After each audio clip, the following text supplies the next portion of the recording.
Alhamdulillahi Rabbil Alamin, wassalatu wassalamu ala asyrafil anbiya'i wal mursalin wa ala alihi wa ashabihi ajma'in. Allahumma rabbi shrah li sadri wa yassir li amri wa hlul 'uqdatam min lisani yafqahu qawli. Wala hawla wala quwwata illa billahil 'aliyyil 'azim. Allahumma la sahla illa ma ja'altahu sahla wa anta taj'alul huzna in syi'ta sahla. Rabbi yassir wa la tu'assir wa atmim bil khair, amma ba'd. Bentuk azab dan nikmat dalam kubur. Jadi dalam kubur, sebagaimana yang kita baca di dalam pelajaran kita yang lalu, seseorang yang memperolehi nikmat syurga, dia telah yang dijanjikan oleh Allah Ta'ala. Sebelum dia memperolehi nikmat syurga itu, dia akan terlebih dahulu merasai nikmat kubur. Begitu juga sebaliknya, seseorang yang akan disiksa oleh Allah Subhanahu Wa Ta'ala di dalam neraka, dia akan merasa terlebih dahulu sebahagian daripada siksaan neraka yang disediakan oleh Allah. Jadi sebab itu dalam alam kubur ini disebut raudatun min riyadil jannah, hufratun min hufarin nar. Taman daripada taman syurga, lubang daripada lubang neraka. Maksudnya penghuni kubur itu ataupun seseorang yang berada di alam barzakh, dia di akhirat nanti dia ke mana pergi? Mana tempat tinggalnya? Mana tempat tujunya? Jadi dia akan memperolehi sebahagian daripada habuan, balasan apa yang dibuat atas dunia. Kalau dia ahli syurga, sebahagian daripada nikmat syurga dia telah diperolehi oleh penduduk kubur ataupun ahli kubur. Begitu juga sebaliknya, apabila dia merupakan penghuni neraka, dia akan dapat sebahagian daripada azab neraka. Sebab itu bila kita menunaikan sembahyang jenazah, kita baca doa apa dia? Wabdilhu daran khairan min darihi, ahlan khairan min ahlihi, zawjan khairan min zawjihi. Jadi nak minta supaya dia memperolehi nikmat dalam kubur, lebih daripada nikmat ataupun kebahagiaan, keselesaan yang dia pernah rasai di atas dunia. Maknanya jangan diazabkan. Selain daripada minta supaya mayat ini memperolehi ganjaran daripada amalan dia, jangan dia diazabkan oleh Allah Subhanahu Wa Ta'ala dengan azab kubur. Jadi di beberapa hadis yang kita akan baca ini menunjukkan bahawa azab kubur dan juga nikmat kubur itu ada berdasarkan kepada keyakinan ahli sunnah wal jamaah. Okey, terus. Sifat nikmat dan azab yang terdapat di alam barzakh dapat dilihat dalam hadis-hadis yang sahih. Antaranya ialah hadis riwayat Al-Bara', Rasulullah sallallahu alaihi wasallam bersabda, "Fayunadi munadin minas sama'i an sadaqa 'abdi fa afrishuhu minal jannah wa albisuhu minal jannati wa aftahu lahu baban ila al-jannah fa'tihi min tibiha wa rawhiha wa yufsahu lahu fi qabrihi madda basarihi wa ya'tihi rajulun hasanul wajh حسن الثياب طيب الريح فيقول أبشر بالذي يسرك هذا يومك الذي كنت توعد فيقول ومن أنت فوجهك الوجه الذي يجيء بالخير فيقول أنا عملك الصالح فيقول ربي أقم الساعة حتى أرجع إلى أهلي. Okey. Tadi dalam hadis itu kita baca apa? Allazi kunta ke kuntu. Tulis apa dalam buku tuan-tuan tu? Kuntu, tuqa, kunta. Kunta tu'adu, engkau dijanjikan. Kalau kuntu, aku dijanjikan kan. Fayunadi munadi minas sama', maka menyerulah oleh penyeru. Itu munadin isim fa'il daripada nada. Nada kan, yang menyeru. Munadin, maka menyerulah penyeru daripada langit. Siapa dia? Iaitu Allah Subhanahu Wa Ta'ala. An sadaqa abdi, bahawasanya telah benarlah hambaku. Fa afrishuhu minal jannati, maka bentangkanlah tentang keluasan syurga. Itu yang disebut dalam Quran tu kan. Syurga itu terbentang luas seperti luasnya langit dan bumi. Wa albisuhu minal jannati, berilah kepadanya, pakailah akannya abdi tu. Hu tu kembali kepada abdi. Kembalilah, pakaikanlah akannya, akan hamba aku tadi, minal jannati, daripada perkaran syurga. Waftahu lahu baban minal jannah, bukalah baginya pintu daripada syurga. Maknanya pintu syurga ni banyak. Salah satu pintu syurga ni buka untuk dia. Bila dia buka, fayatihi, datang kepadanya daripada bau-bauan yang wangi. Lepas tu fayusakhu lahu, maka diluaskan baginya fi qabrihi maddal basarihi. Fayusakhu, maka dilapangkan ataupun diluaskan baginya siapa tadi? Abdi. Fi qabrihi, kuburnya siapa? Hamba aku tadi. Madda basarihi, sejauh mata memandang. Maknanya seluas, yang orang sebut apa dia? Muntahal basar. Sejauh mata memandang ni apa? Kalau kita pasang lampu lampu laser tu, sejauh mana dia jatuh? Yang dipanggil sejauh mata memandang ni, pandangan kita lebih daripada tu tak boleh pergi lah. Pandangan mata orang yang normal kan, bukan pakai mata jenis guna teropong tak, mata biasa yang terang. Sejauh mana mata kita jatuh? Sampai situ je, maknanya jauh tu. Lebih daripada tu tak nampak lah. Jadi diluaskan kubur hamba Allah Ta'ala yang beriman, yang beramal ni seluas sejauh mata memandang. Lepas tu, walaupun ditanam dalam keadaan kuburnya sempit kan, panjang 6 kaki, tinggi 6 kaki kan, ikut keadaan ketinggian lah. Kadang-kadang buat 5 kaki, 6 kaki, ikut maknanya kedudukan mayat tu besar mana. Panjang mayat pun ikut kedudukan dia. 7 kaki yang tu apa dia, lebar 3 kaki, panjang 6 kaki ataupun 7 kaki. Sekadar tu ya keluasan dia. Macam kubur kita ni kan, sekadar keluasan ketinggian badan kita. Tetapi bagi orang yang beriman ni, sejauh mata memandang, luas juga. Berdepa-depa, berantai-rantai dia punya panjang, bermeter-meter. Okey. Latangnya kepada hamba tadi seorang lelaki hasanul wajhi, seseorang yang cantik, elok, comel rupanya.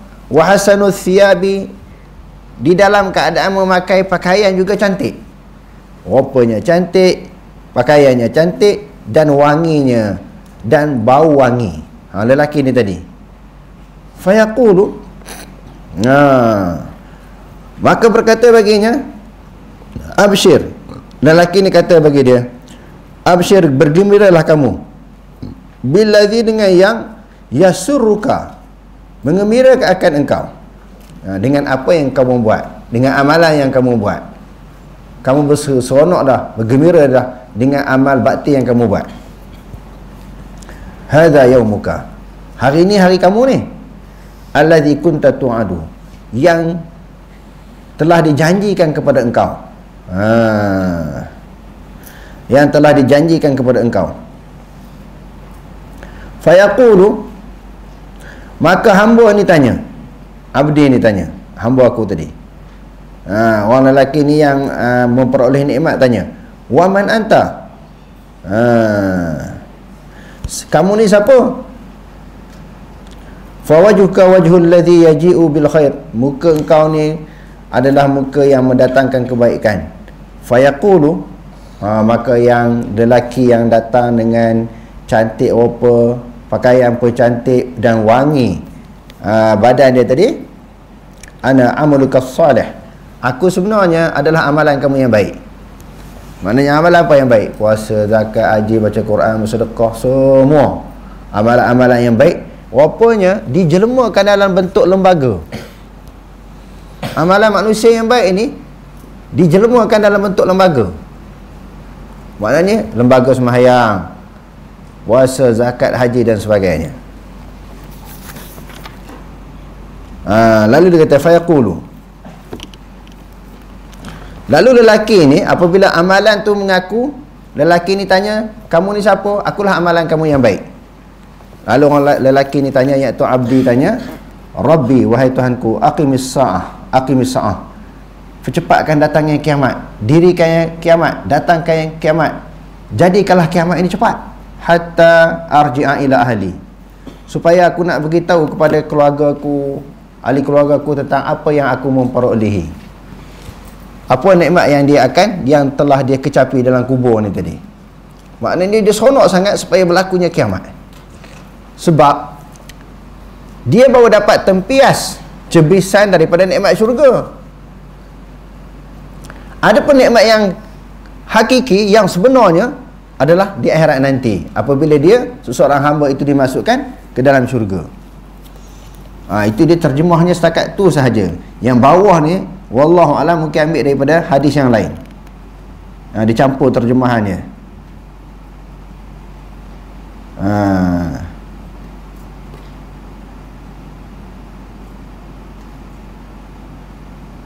Yang bawah tu terjemahan dia tak sama dengan matan hadis tadi. Matan hadis tadi setakat tu je. Okey, terus. Berhubung dengan sifat azab pula ialah sebagaimana riwayat Al-Bara' dalam hadis yang sama. Rasulullah SAW bersabda, "Fayunadi munadin minas sama'i afrishu lahu minan nar wa albisuhu minan nar waftahu lahu baban ila nar." Okey. Kalau yang penghuni syurga bila duduk dalam kubur diberi pakaian yang baik, pakaian ahli syurga, diberi nikmat. Ada pun orang ahli neraka ni pula dibungka daripada pintu neraka. Sebab tu dia kata raudatun min riyadil jannah, lubang kepada taman daripada taman syurga ni dah nampak jalan ke syurga. Jadi tempias nikmat syurga dapat. Sebaliknya penghuni neraka dibuka lubang daripada lubang neraka, nampak jalan sampai ke neraka. Okey, terus. Wala fayatihi min harriha wa samumiha wa yudayyabu alayhi qabruhu hatta takhtalifa alayhi awla'uhu wa yatihi rajulun qabih. Okey. Bila saluran kubur ahli maksiat ni tadi sampai ke neraka, lalu dia rasa bahang neraka itu dan juga racun-racun daripada neraka, dan disempitkan neraka itu, dia sempitkan lubang kubur itu sehingga berselisihlah tulang-tulang rusuk dia. Kalau tadi panjangnya sepanjang sejauh mata memandang, ini disempitkan, sempit sungguh sampai tulang-tulang rusuk ni bertemu di antara satu sama lain. Okey, terus. Datang seorang lelaki pula yang buruk mukanya, busuk baunya, buruk pakaiannya. Okey, terus. Fayaqul abshir billadhi yasu'uka hadha yawmuka alladhi kuntu tu'adu. Kamu terimalah maknanya berita yang menyukarkan, yang memburukkan engkau, menakutkan engkau. Ini hari engkau yang telah dijanjikan. Ini hari kamu yang hari dijanjikan kepada engkau. Tadi orang beriman dijanjikan dapat apa? Balasan syurga, nikmat kan? Ini orang kafir ataupun ahli maksiat, ini hari kamu, hari yang dijanjikan balasan azab. Kerana semua itu dah dijanjikan dalam Al-Quran. Kesudahan orang beriman, di mana kesudahan dia? Akhirnya, penghujung orang beriman, di mana kesudahan dia? Orang kafir, di mana kesudahannya, di mana penghujung dia? Bila Allah Subhanahu Wa Taala berjanji, dalam Quran juga Allah Taala kata innallaha la yukhliful mi'ad. Sesungguhnya Allah Subhanahu Wa Taala tidak memungkiri akan janji. Okey, terus. Fayaqulu man anta fawajhuka alwajhu alladhi yaji'u bisyarri fayaqul. Kamu ni siapa lelaki ini?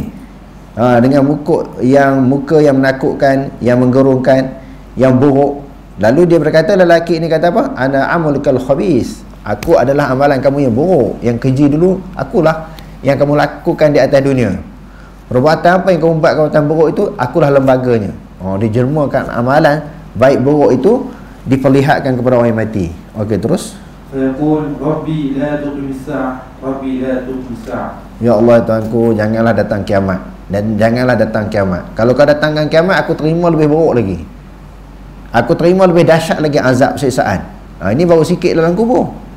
Okey, terus. Berdasarkan hadis di atas, jelas orang yang berada di alam barzakh diberikan tempat tinggalnya di dalam kubur sepanjang dia berada di alam tersebut. Dalam hadis riwayat Abu Hurairah radhiyallahu anhu menjelaskan, Dua orang malaikat berkata kepada orang beriman yang berjaya menjawab soalan dengan baik. Qad kunna na'lamu annaka taqulu hadha thumma yufsahu lahu fi qabrihi 70 dira'an fi 70 thumma yunawwaru lahu fihi thumma yaqul lahu nam fayaqulu arji'u ila ahli fa akhbiruhum fayaqulani nam فنومة العروس الذي لا يوقظه إلا أحب أهلي إليه حتى يبعث الله من موضعه ذلك وإن كان منافقا. قال سمعت الناس يقولون فقلت مثله لا أدري فيقولني قد كنا نعلم أنك تقول ذلك فيقال للأرض التأمي عليه فتلتئم عليها فتختلف فيها أضلاعه فلا يزال فيها معذبا حتى يبعثه الله من موضعه ذلك. Maksudnya, sebelumnya kami mengetahui Anda mengucapkan demikian. Setelah itu diperluaskan kuburnya seluas 70 hasta kali, 70 hasta. Kemudian cahaya disinarkan kepadanya. Setelah itu dikatakan kepadanya, tidurlah. Orang itu berkata, aku ingin kembali menemui ahli keluargaku dan memberitahu mereka. Dua orang malaikat itu berkata, tidurlah sebagaimana tidurnya pengantin yang tidak akan mengejutkannya daripada tidur. Maknanya orang beriman ni dia tidur duduk dalam kubur tu macam orang tidur pengantin. Siapa yang pernah jadi pengantin ni tahu ah. Ustaz Meri macam mana tidur biasa dengan tidur pengantin ni ada beza tak? Ha? Syekh lagi banyak kali tidur pengantin ni. Jangan tunduk dia cerita banyak kali kan. Semua maknanya orang merasai perbezaan tidur-tidur biasa. Dia budak ni tak kerti apa. Dia tidur-tidur sampai subuhnya. Subuh baru jaga kan. Orang pengantin ni setiap 1 saat jaga, 2 minit jaga, bukan tunggu 1 jam. Maknanya tidur tu seronok. Jadi Nabi SAW memberi gambaran orang duduk dalam kubur orang beriman ni tidur seronok. Kan biasanya orang pergi kubur nampaklah azab syuja'u aqrab ular kan. Kalau jengking hak tu yang dibayangkan kepada kita kan. Beli kubur tu pucat takut je. Sebab kita tidak diperdengarkan, diberitahu tentang keseronokan alam kubur. Duk cerita kalau bab Islam ni neraka, lepas tu seksa kubur, ular kalau jengking, jadi menakutkan orang. Jadi cerita yang tu pun kena cerita sebab benda tu ada dalam Quran dan hadis. Jadi hak seronok pun kena cerita alam kubur ni. Di padang mahsyar hak seronok pun ada. Di akhirat nanti bukan cerita hak takut je. Sebab itu ya ayuhan nabi inna arsalnaka syahidan wa mubasysyiran wa nadhira wa da'iyan ila Allah bi iznihi wa sirajan munira. Kerja nabi ni diutuskan oleh Allah membawa berita gembira, menyeronokkan, bukan semua menakutkan, dan berita menakutkan.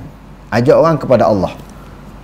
Wa sirajan munira, dan lampu yang terang iaitu agama Islam. Jadi kita tengok dalam hadis ni kalau orang yang beriman tu dia seronok tidur dalam kubur. Jadi bukan satu gambaran, suatu perkara yang menakutkan. Okey, terus. Melainkan oleh orang yang paling dikasihi olehnya, sehingga Allah membangkitkannya daripada tempat tidurnya. Kedua malaikat tersebut berkata kepada dua orang malaikat, kami mengetahui anda mengucapkan demikian. Ketika itu diucapkan kepada bumi, himpilah dia. Lalu bumi menghimpitnya sehingga tulang rusuknya berselisih. Dia sentiasa diazab sehingga dia dibangkitkan dari tempat tidurnya. Penghuni alam barzah mengetahui hal ehwal dunia. Berdasarkan hadis sahih terdapat keterangan yang menjelaskan penghuni barzah mengetahui aspek tertentu berkaitan hal ehwal dunia. Misalnya mereka mendengar sepatu orang yang menghantar mereka ke kubur. Hal ini dapat dilihat dalam hadis riwayat Anas radhiyallahu anhu. Rasulullah sallallahu alaihi wasallam bersabda, "Al-'abdu idza wudi'a fi qabrihi وَتُوَلِّيَ وَذَهَبَ أَصْحَابُهُ حَتَّى إِنَّهُ لَا يَسْمَعُ قَطْعَ نِعَالِهِمْ." Maksudnya, apabila seseorang diletakkan di dalam kuburnya dan orang-orang yang menghantarnya pula, orang itu mendengar pergerakan sepatu yang dipakai oleh orang yang menghantarnya. Jadi dia orang yang meninggal dalam kubur, dia mengetahui sebahagian daripada keadaan, sebahagian daripada keadaan yang berlaku di atas dunia. Aspek yang tertentu, bukan semua keadaan dia tahu. Okey, terus. Si mati juga mendengar perbicaraan orang yang hidup dengannya, tetapi mereka tidak dapat mengambil manfaat dari perbicaraan tersebut. Hal ini dapat dilihat dalam hadis riwayat Anas bin Malik radhiyallahu anhu, Rasulullah sallallahu alaihi wasallam bersabda, "Walladzi nafsi biyadihi ma antum bi asma'a lima aqulu minhum, walakinnahum la yaqdiruna an yujibu thumma amara bihim fasahibu fa'ulqu fi qalibil badri." Maksudnya, demi Tuhan yang diriku berada dalam genggamannya, sesungguhnya anda tidak lebih mendengar terhadap apa yang aku katakan berbanding dengan mereka, tetapi mereka tidak mampu untuk menjawab. Rasulullah SAW memerintahkan mayat mereka dibuang, lalu mayat mereka dibuang ke dalam sebuah telaga di lembah Badar. Menurut Ibn Taymiyah, orang yang telah mati boleh mendengar perbicaraan orang yang masih hidup, namun pendengaran tersebut tidaklah sentiasa berlaku. Sebab ini hanya kadang-kadang sahaja berlaku kerana sebab sesuatu halangan. Namun begitu pendengaran tersebut bukan untuk penerimaan dan melakukan ketaatan, kerana orang yang telah mati tidak ditaklifkan dengan apa-apa kewajiban lagi. Jadi orang yang mati ni dia boleh dengar dalam keadaan tertentu, termasuklah apa yang orang bercakap atas kubur. Tetapi dia dengar tu bukan untuk dia mengambil manfaat, sebab dah habis dah, tutup buku dah, dia dengar lah macam mana pun. Maknanya kalau orang atas kubur tu bagi nasihat, bagi tazkirah, tak perlu. Jadi nasihat dan tazkirah ni untuk orang yang hidup, sebagaimana ini disebut dalam Quran. Jadi dengar tu bukan untuk mengambil manfaat, sekadar dengar je lah apa yang berlaku di atas kubur ataupun di alam dunia. Okey, terus firman Allah Subhanahu wa taala, innaka la tusmi'ul mauta wa la tusmi'u thumma ad-du'a idza wallaw mudbirin. Maksudnya, sesungguhnya engkau tidak dapat menjadikan orang-orang yang mati hatinya itu menerima ajaranmu, dan tidak dapat menjadikan orang-orang yang peka itu mendengar seruanmu apabila mereka berundur ke belakang disebabkan keingkarannya. Okey, dalam ayat ini Allah Ta'ala kata kepada Nabi, innaka la tusmi'ul mauta, sesungguhnya engkau tidak dapat memperdengarkan akan orang yang mati. Bukan mendengar akan orang mati, memperdengarkan. Asma'a yusmi'u isma'an, membuat orang lain mendengar. Itu dipanggil isma'. Maknanya memperdengarkan. Jadi macam mana ayat ini sebut engkau tidak dapat memperdengarkan, tapi dalam hadis tadi, hadis yang lain kata orang mati boleh dengar. Macam ada kontradik di antara ayat Quran tadi, ayat Quran dengan hadis yang kita baca tadi. Dalam hadis kata boleh dengar, dan ayat Quran kata engkau tidak boleh memperdengarkan. Memanglah yang memperdengarkan orang yang mati adalah Allah. Yang memperdengarkan orang yang mati adalah Allah Subhanahu wa taala. Dan engkau tidak boleh memperdengarkan orang yang peka itu akan seruan. Maknanya orang yang buta hati. Orang yang peka itu maknanya peka bukan telinga, tetapi peka di dalam menerima kebenaran. Itu yang mari ayat Quran, walaqad zara'na li jahannama katsiran minal jinni wal ins lahum qulubun la yafqahuna biha, kan? Yang hujung ayat tu Allah Taala kata ulaika kal an'am, ada mata tak boleh melihat, ada telinga tak boleh mendengar, ada hati tidak boleh berfikir. Maknanya memperdengarkan sesuatu yang dapat memberi manfaat kepada si mati, iaitu Rasulullah tak boleh buat. Dan hakikatnya memang dia dengar, tapi dengar bukan untuk mengambil manfaat. Apatah lagi keadaan orang kafir, bila dia dah mati diperdengarkan lagi, dia tak ikut, atas dunia pun dia tak ikut. Okey, terus firman Allah Subhanahu wa taala, walau 'alimallahu fihim khairan la asma'ahum. Allah Taala sendiri sebut, sekiranya Allah Taala mengetahui pada kalangan mereka itu kebaikan, bila dengar tu dapat kebaikan, la asma'ahum, Allah Subhanahu wa taala akan memperdengarkan mereka. Walau asma'ahum, jika sekiranya Allah Taala memperdengarkan mereka, la tawallau, mereka akan berpaling, wa hum mu'ridun, mereka di dalam keadaan memalingkan diri, tidak beriman. Maksudnya dengar sekadar boleh mendengar apa yang suara percakapan dalam keadaan tertentu oleh orang yang duduk atas kubur. Maknanya orang yang duduk atas kubur ni bercakap ahli keluarga dia ke, ataupun tapak kaki, tapak kasut orang yang pergi ziarah tu, kan, dengar. Tetapi bukanlah dengar untuk mengambil manfaat. Sebagaimana yang disebutkan tadi, mereka tidak lagi ada hukum taklif Maksudnya bila kita cakap sesuatu, mereka dapat manfaat daripada apa yang kita nasihatkan, apa yang kita sampaikan. Okey, terus. Kedudukan para nabi di alam barzakh. Para nabi mendapat beberapa keistimewaan di alam barzakh. Antaranya ialah kubur Nabi Muhammad SAW diwakilkan dengan seorang malaikat yang bertugas menyampaikan selawat daripada umat Islam kepada baginda. Dalam hadis riwayat Abu Bakar radhiyallahu anhu menjelaskan, Rasulullah SAW bersabda, "Akthiru salata alayya fa inna Allah wakkala bi malakan inda qabri fa idza shalla alayya rajulun min ummati qala li dhalika al-malaku ya Muhammad inna fulana bin fulanin shalla alayka as-sa'a." Maksudnya, perbanyakkanlah selawat ke atasku. Sesungguhnya Allah telah mewakilkan satu malaikat di sisi kuburku. Apabila seseorang dalam kalangan umatku berselawat ke atasku, malaikat itu berkata kepadaku, "Wahai Muhammad, si fulan bin si fulan telah berselawat ke atas Tuhan sekarang." Jasad para nabi tidak dimakan oleh tanah. Hal ini terdapat dalam hadis Abu Darda radhiyallahu anhu yang menjelaskan Rasulullah SAW bersabda, "Inna Allah harrama 'ala al-ardi an ta'kula ajsad al-anbiya." Maksudnya, sesungguhnya Allah mengharamkan ke atas bumi memakan jasad para nabi. Martabat para nabi lebih tinggi daripada martabat orang-orang yang mati syahid. Bahkan mereka menunaikan salat dalam kubur mereka.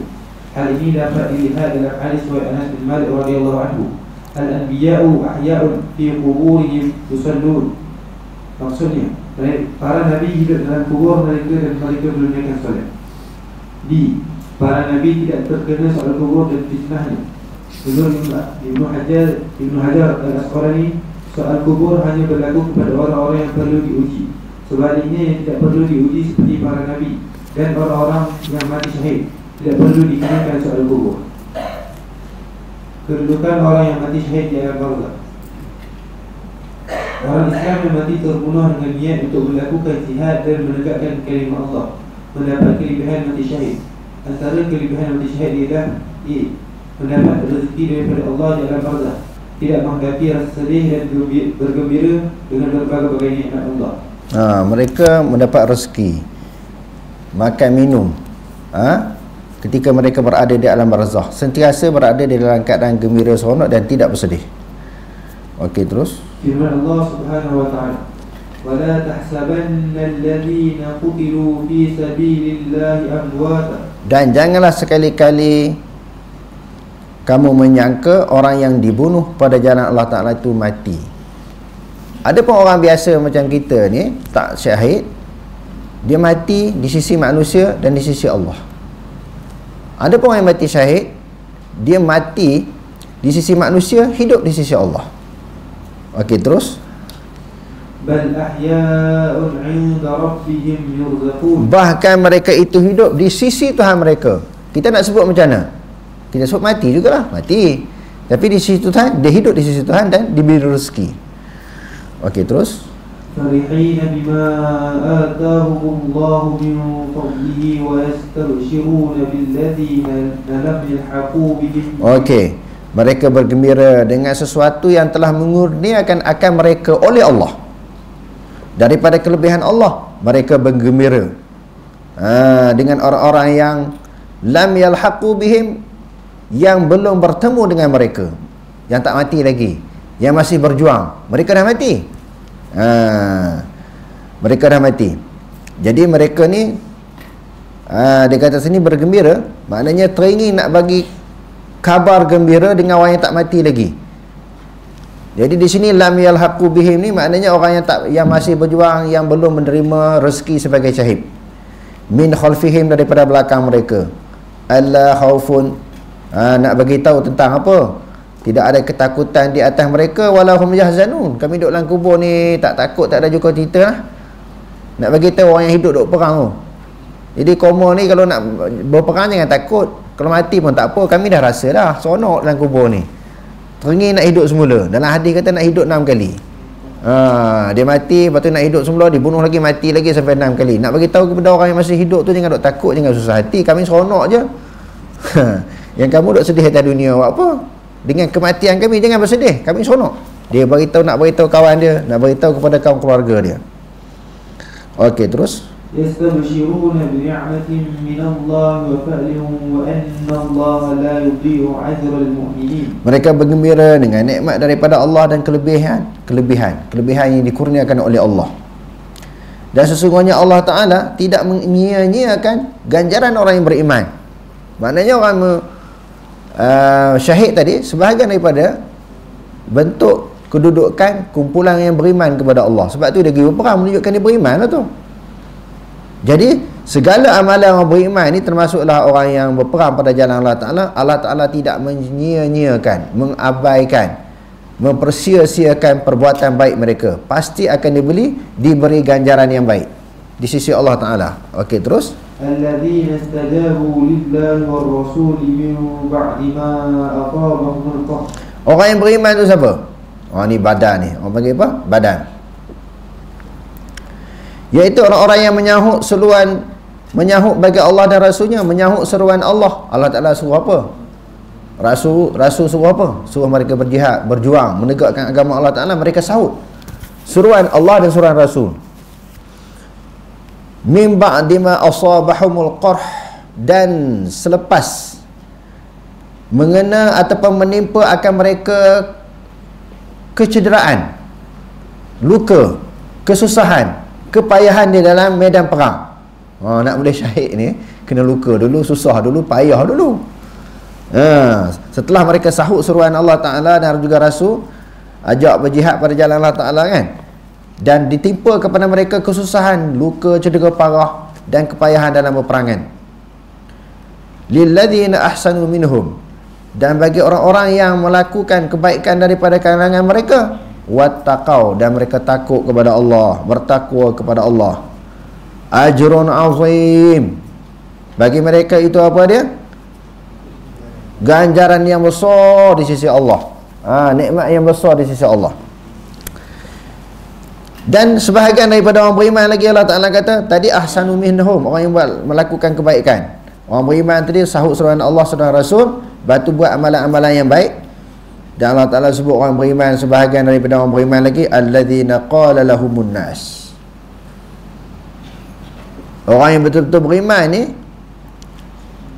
apabila telah berkata bagi mereka itu, bagi mereka orang beriman oleh manusia, bila manusia kata kepada mereka, innan nasa qad jama'u lakum, hoi, nak beritahu ni, orang ramai dah kepung kamu ni, qad jama'u lakum.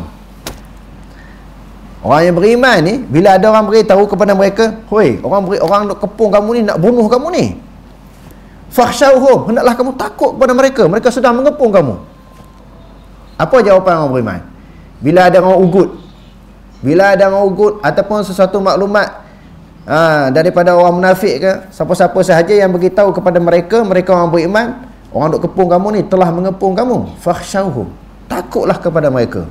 Sebab kamu tak lepas nak lari lah. Kamu nak lari ke mana? Tak lepas nak lari, orang dah kepung. Bila orang ugut macam tu, kata macam tu kepada orang beriman ni, fazadahum, telah menambahkan akan mereka itu imana. Allah Ta'ala tambah iman. Dia bukan takut, tak heran orang duk ugut ni. Orang duk ugut mereka tak takut. Mereka kata apa? Waqalu hasbunallah, mereka berkata memadailah akan kami oleh Allah, wa ni'mal wakil, sebaik-baik pelindung. Nak heran apa? Kepung lah, nak heran apa? Di dalam hadis pula sebut, kalau sekiranya manusia dan jin seluruh dunia berhasrat untuk melakukan mudarat kepada kamu, tak akan berlaku kemudaratan illa qad katabahullahu laka, kecuali sesuatu yang telah ditetapkan oleh Allah Ta'ala kepada kamu. Nak takut apa? Allah Ta'ala dah takdir di azali kita mati ke, sakit ke, hidup ke, nikmat ke, dah Allah Ta'ala tetap.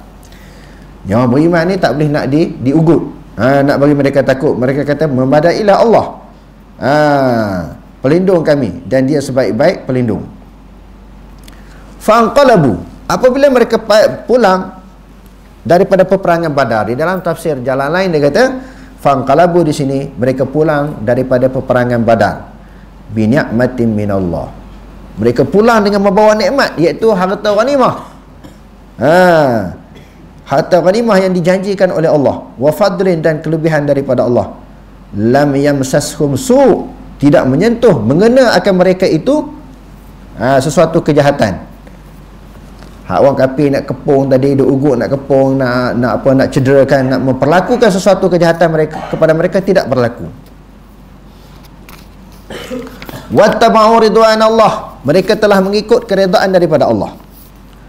Sesuatu perbuatan, amalan, tindakan yang menyebabkan Allah Ta'ala redha, mereka semua ikut, mereka semua buat. Wallahu dzu fadlin azim. Dan Allah Ta'ala itu yang mempunyai kelebihan yang besar, yang Allah Ta'ala duk bagi pahala, bagi ganjaran balas syurga, bagi nikmat syurga, kerana Allah Ta'ala mempunyai kelebihan yang besar. Innama dzalikumus syaitan, sesungguhnya yang menakutkan kamu itu adalah syaitan. Innama dzalikum, yang demikian itu yang kata manusia duk kepung kamu, fakhshawhum, innan nasa qad jama'u lakum fakhshawhum. Orang duk kepung kamu ni, hendaklah kamu takut kepada mereka. Allah Ta'ala kata yang demikian itu adalah syaitan. Yang menakutkan orang ni, mengugukkan orang beriman ni adalah syaitan. Allah Ta'ala kata yukhawifu awliya'ah, dia hanya mampu menakut-nakutkan pengikut dia. Syaitan ni orang beriman dia tak boleh nak takut. Syaitan ni dia hanya boleh mampu menakutkan pengikut-pengikut dia. Kalau orang beriman bukan pengikut dia. Orang beriman adalah, maknanya Allah Subhanahu Wa Ta'ala adalah wali mereka. Wallahu waliyul ladzina amanu, dan Allah Ta'ala lah wali kepada orang beriman. Maknanya orang beriman itu bukan wali dia syaitan. Lalu Allah Ta'ala kata yang menakut-nakutkan itu adalah syaitan. Kalau orang pun, orang yang berperangai sebagaimana syaitan, menakutkan orang yang beriman. Lalu Allah Ta'ala kata fala takhafuhum, jangan takut pada mereka, wa khafuni, takutlah kepada aku, kata Allah, in kuntum mu'minin, sekiranya kamu benar-benar beriman. Kalau dok masih takut lagi, memanglah perasaan takut memang ada dalam hati semua manusia. Tak ada orang tak ada perasaan takut. Tapi peratus takut pada musuh tu berapa peratus? Berapa kekuatan takut tu? Semua orang ada takut. Jadi kalau terlalu takut, itu bukan sifat orang beriman. Orang beriman, betul-betul beriman ni, dia hanya takut kepada Allah Ta'ala. Jadi kepada musuh-musuh Islam ni, dia takut sikit-sikit je. Sebagai bukti dia manusia, ada perasaan takut. Tapi nak kata dia takut sehingga membawa kepada ketundukan kepada musuh Islam, orang beriman tidak berlaku dalam diri dia macam tu. Takutlah kamu kepadaku sekiranya kamu benar-benar beriman kepada Allah. Wallahu alam. Aqulu qouli hadza wa astaghfirullah al-azim li wa lakum. Wassalamu alaikum warahmatullahi taala wabarakatuh.